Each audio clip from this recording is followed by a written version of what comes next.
जय Hind and hello guys, स्वागत है आपका आपके अपने YouTube चैनल ज्ञानदेह होस्ट में। और इस वीडियो में मैं आपको बताने वाला हूं कस्तूरबा गांधी बालिका विद्यालय यानी कि KGBV भर्ती 2022-2023 ऑनलाइन फॉर्म के बारे में, जिसमें कि 5वीं 10वीं पास अप्लाई कर पाएंगे और इसमें आपके 3,976 पद निकाले हैं। तो आप इस वीडियो को देखते रहिए, मैं आपको इसके बारे में पूरी जानकारी देने वाला हूँ। तो चलिए शुरू करते हैं। तो यहाँ पर गाइज अभी जो वीडियो में देख सकते हैं हमारी ऑफिशियल वेबसाइट जो ज्ञान.in है, इसका लिंक वीडियो के डिस्क्रिप्शन में दिया है। जैसे ही आप लिंक ओपन करेंगे तो आपके सामने इस रिक्रूटमेंट की जानकारी आ जाएगी, जहां पर आपको जानने को मिलेगा कि आपकी कितनी टोटल वैकेंसी है, कब से लेकर के कब तक आप फॉर्म को भर पाएंगे और आपकी कौन सी पोस्ट में कितनी वैकेंसी निकाली गई है, अप्लाई करने के लिए कौन सी पोस्ट पर क्या क्वालिफिकेशन मांगी है। आप यहां पर देख सकते हैं कि इन पोस्ट पर जो कि नीचे की तरफ दी गई है 5वीं 10वीं पास अप्लाई कर सकते हैं। जो ऊपर की पोस्ट है उन पर जो क्वालिफिकेशन मांगी है वो भी आप यहां पर चेक कर सकते हैं। तो इन सभी जानकारी को चेक करते हुए आप यहां पर आएंगे और आपको इंपॉर्टेंट लिंक्स के सेक्शन में अप्लाई ऑनलाइन लिंक पर क्लिक करना है। अब आपके सामने कुछ ऐसा इंटरफेस आएगा। अब आप यहां पर आपका नाम भरेंगे 10th के सर्टिफिकेट के अकॉर्डिंग। फिर आपको यहां पर जो आपका फादर नेम है वो एंटर करना है एंड देन यहां पर जो आपका आधार नंबर है वो आपको यहां पर डालना है। अपनी ईमेल आईडी यहां पर आपको एंटर करनी है, अपना मोबाइल नंबर आपको यहां पर एंटर करना है और फिर आपको गेट ओटीपी पर क्लिक करना है। इसके बाद में आपके नंबर पर एक ओटीपी जाएगा, वो ओटीपी आपको यहां पर डाल करके रजिस्टर के ऊपर क्लिक करना है। एंड जैसे ही आप रजिस्टर के ऊपर क्लिक करेंगे तो आपका अकाउंट क्रिएट हो जाएगा और आपको रजिस्ट्रेशन की इंफॉर्मेशन सेंड कर दी जाएगी। अब यहां पर आपको क्या करना है, आपको लॉगिन हियर के ऊपर जो आपको राइट साइड में देखने को मिल रहा है इंटरफेस, यहां पर आपको आपका आधार नंबर एंटर करना है एंड जो पासवर्ड अभी आपको मिला है जो कि आपके नाम के शुरू के 4 वर्ड और जो आपका ओटीपी जो आपका आधार नंबर है वो होगा। तो फिर आप यहां पर वो पासवर्ड डालेंगे, एक कैप्चा कोड फिल करेंगे एंड देन लॉगिन पर क्लिक करेंगे। लॉगिन करने के बाद में आपके सामने कुछ ऐसा इंटरफेस आ जाएगा जहां पर आप देख सकते हैं कि जो आपकी पोस्ट पर ये वैकेंसी निकाली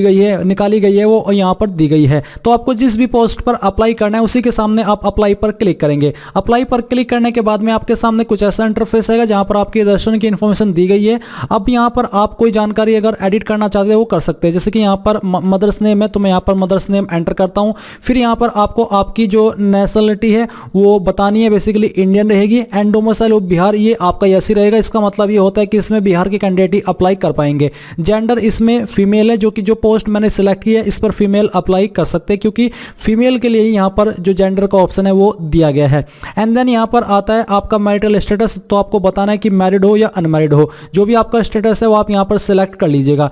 एंड देन यहां पर आपका ईमेल आईडी, आधार नंबर ये सब दिया है। फिर आपसे कुछ सवाल पूछे जैसे कि क्या आप विकलांग हैं और आपकी विकलांगता 40% या उससे ज्यादा है, अगर हाँ तो यस, नहीं तो आपको नो करना है। फिर आपसे पूछे क्या आप स्वतंत्रता सेनानी के पोते पोती नाती नातिन हैं, अगर आप ऐसे कैंडिडेट हैं तो यहां पर यस करेंगे, नहीं तो नो ही रहने दीजिए। फिर आपसे पूछे कि क्या आप वर्तमान में व्यावसायिक प्रशिक्षकों के रूप में काम कर रहे हैं, अगर आप ऐसे कैंडिडेट हैं तो यहां पर यस करेंगे, नहीं तो नो ही रहने दीजिए। Do you know how to ride a bicycle, क्या आपको साइकिल चलाना आता है, साइकिल अगर ना आता हो और बाइक आता हो, स्कूटी आता हो तब भी आप यहां पर यस कर सकते हैं। इसके बाद में पूछा है कि क्या आपको कंप्यूटर सिस्टम में ऑपरेटिंग और वर्किंग नॉलेज है, तो आप यहां पर अगर आपको है यस करेंगे, नहीं तो आपको नो करना है। फिर जो आपकी डीओबी है वो आप डेट और फिर यहां से आपका मंथ और जो आपका ईयर है वो आपको सिलेक्ट कर लेना है। फिर इसके बाद में यहां पर आता है आपका करंट पोस्टल एड्रेस, यानी कि जो आपका प्रेजेंट एड्रेस है वो आप यहां पर फिल करेंगे। जैसे कि फ्लैट नंबर, हाउस नंबर वो आप यहां पर लिख दीजिए। नेम ऑफ सोसाइटी, बिल्डिंग, जो भी बेसिकली आपका एड्रेस है वो पूरा एड्रेस आपको यहां पर आपकी आईडी के अकॉर्डिंग फिल करना है।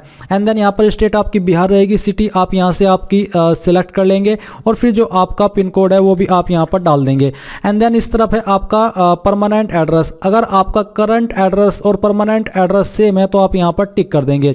टिक करने के बाद में ये एड्रेस आपको ऑटोमेटिकली इस तरफ भी आ जाएगा और फिर आप नीचे से ऊपर क्लिक करेंगे। अब गाइज आपके सामने यहां पर क्वालिफिकेशन का सेक्शन आ जाएगा जहां पर सबसे पहले आपको 10th की इंफॉर्मेशन देनी है। तो आपको बताना है कि 10th आपने किस बोर्ड से की है, आप उस बोर्ड का नाम यहां पर इस तरह से एंटर कर देंगे। जो भी आपके बोर्ड का नाम है वो आपको बेसिकली यहां पर एंटर करना होगा।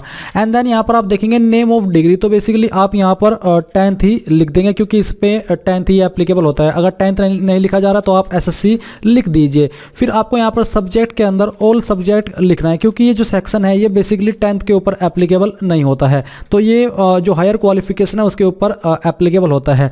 तो ये जो आप एंटर मिनिमम 3 सब्जेक्ट है ये आप 12th के सेक्शन में लिखेंगे। फिर आपको बताना है मार्क्स ऑब्टेंड, आपको कितने नंबर आए थे वो आप यहाँ पर लिखेंगे। अगर आपके नंबर CGPA के अंदर थे तो आप यहाँ पर ये जो ग्रेड वाला सेक्शन है वो भरेंगे, और अगर आपके नंबर परसेंटेज में थे तो आप यहाँ पर मार्क्स ऑब्टेन्ड के अंदर वो नंबर लिखेंगे जो कि आपको आए थे, और टोटल मार्क्स के अंदर आप वो नंबर लिखेंगे जिसमें से वो आपको आए थे। परसेंटेज आपकी आ जाएगी, और पासिंग ईयर आप यहाँ पर आपका एंटर कर देंगे। इसके बाद में आप यहाँ पर नीचे देखेंगे HSC, तो आपको यहाँ पर बताना है कि किस बोर्ड से आपने आपकी 12वीं की है। फिर आपको नेम ऑफ डिग्री के अंदर यहाँ पर HSC ही लिख देना है, और इसके बाद सब्जेक्ट आपके पास कौन कौन से सब्जेक्ट थे, जैसे कि PCM, PCB, आर्ट्स, कॉमर्स किससे आपने की है। तो यहाँ पर अगर आपने फिजिक्स, केमिस्ट्री, मैथ से की है तो आप यहाँ पर तीनों सब्जेक्ट के नाम लिख देंगे। एंड देन सेम तरीके से आप बताएंगे कि किस साल के अंदर आपने आपकी 12वीं पास की है, कितने नंबर आपको आए थे वो यहाँ पर आपको लिखना है, और कितने में से आए थे वो आप यहाँ पर टोटल मार्क्स के अंदर एंटर करेंगे। परसेंटेज आपकी आ जाएगी। अगर आप किसी ऐसी पोस्ट पर अप्लाई करें जिस पर की ग्रेजुएट की योग्यता मांगी है तो आप यहाँ पर नेम ऑफ बोर्ड के अंदर जो ग्रेजुएट है इसमें आप आपकी यूनिवर्सिटी का नाम देंगे जहां से आपने आपकी ग्रेजुएशन की है। फिर आपके पास कौन सी डिग्री है वो डिग्री का नाम आप यहाँ पर लिखेंगे, और किस सब्जेक्ट के साथ में आपने की है वो आप यहाँ पर लिख देंगे, या फिर किस डिसिप्लिन में की है उस डिसिप्लिन का नाम भी आप यहाँ पर लिख सकते हैं। एंड फिर आप यहाँ पर पासिंग ईयर बताएंगे, कितने नंबर आपको टोटल आए हैं वो लिखेंगे, और कितने में से आए हैं वो यहाँ पर लिखेंगे। परसेंटेज आपकी आ जाएगी। कोई डिप्लोमा किया तो आप यहाँ पर नेम ऑफ बोर्ड के अंदर आपको आपके इंस्टीट्यूट का नाम बताना है जहां से आपने की है, एंड फिर यहाँ पर आपके डिप्लोमा का नाम और किसके अंदर आपने किया है वो आप सब्जेक्ट के अंदर लिखेंगे, और बाकी की जानकारी सेम तरीके से भर देंगे। इसके बाद में आप यहाँ पर नीचे आएंगे और सेव के ऊपर क्लिक करेंगे। अब गाइज आपके सामने यहाँ पर फोटो साइन का सेक्शन आ जाएगा, बट मैं आपको बता दूं कि अगर आपके सामने नंबर के अंदर ग्रेड वाले ऑप्शन में कोई एरर आ रहा है तो आप वहां पर अगर आपके नंबर परसेंटेज में है तो आप फर्स्ट ग्रेड लिख दीजिएगा, यानी कि आपकी क्या ग्रेड थी, फर्स्ट, सेकंड, थर्ड,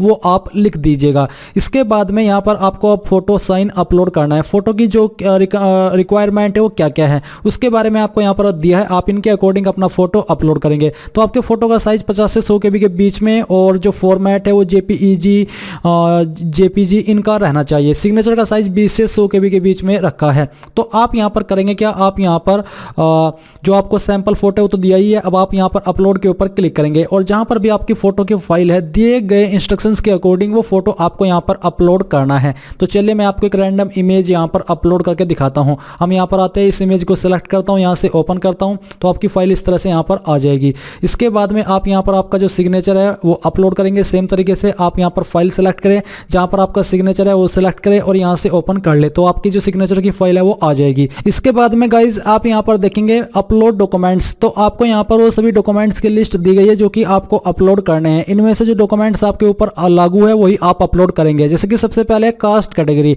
अगर आपकी कैटेगरी SC ST OBC है तो आपका कैटेगरी सर्टिफिकेट आपको अपलोड करना है। आप यहां पर पहले सर्टिफिकेट सेलेक्ट करें कि कौन सा आप अपलोड कर रहे हैं, और फिर आप अपलोड डॉक्यूमेंट्स के ऊपर क्लिक करें करके जो आपकी डॉक्यूमेंट्स की फाइल है वो आपको सिलेक्ट करनी है। जैसे कि मैं यहाँ पर इस डॉक्यूमेंट को सिलेक्ट करता हूँ और यहाँ से ओपन कर लेता हूँ। ओपन करने के बाद में आपकी जो फाइल है वो यहाँ पर अपलोड हो जाएगी। तो गाइज यहाँ पर जैसे आप एक एक फाइल अपलोड करेंगे, अपलोड होकर के यहाँ पर वो आ जाएगी। अभी इस वेबसाइट के अंदर काफी सारी प्रॉब्लम है सर्वर की, क्योंकि जैसे ही मैंने एक फाइल यहाँ पर सिलेक्ट की तो वो अपने आप ही 3-4 फाइल अपलोड हो गई है, जैसा कि आप यहाँ पर देख सकते हैं। तो अगर आपके सामने कुछ ऐसा एरर आता है तो आप वो कमेंट के माध्यम से मुझे बता दीजिएगा, या फिर जो यहाँ पर आपको नंबर दिया है वेबसाइट के ऊपर उसके ऊपर भी आप कॉल करके इसके बारे में जानकारी दे सकते हैं। आपको सपोर्ट के नंबर यहाँ पर दिए गए हैं।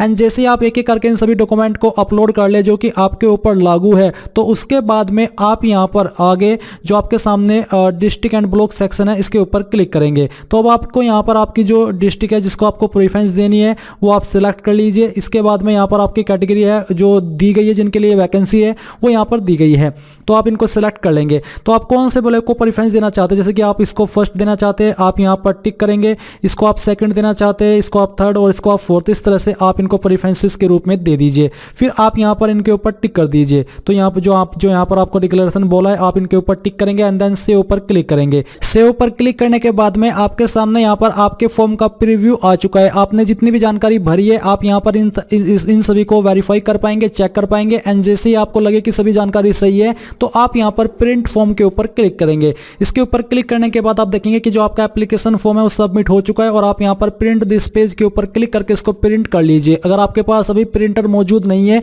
तो आप इसको पीडीएफ के रूप में सेव कर लीजिए और बाद में प्रिंट करा लीजिएगा। इस प्रकार से आप लोग Kasturba Gandhi Balika Vidyalaya various post online form 2022-2023 को भर पाएंगे। आई होप ये प्रोसेस आपको पसंद आया होगा। So thanks for watching. जय हिंद।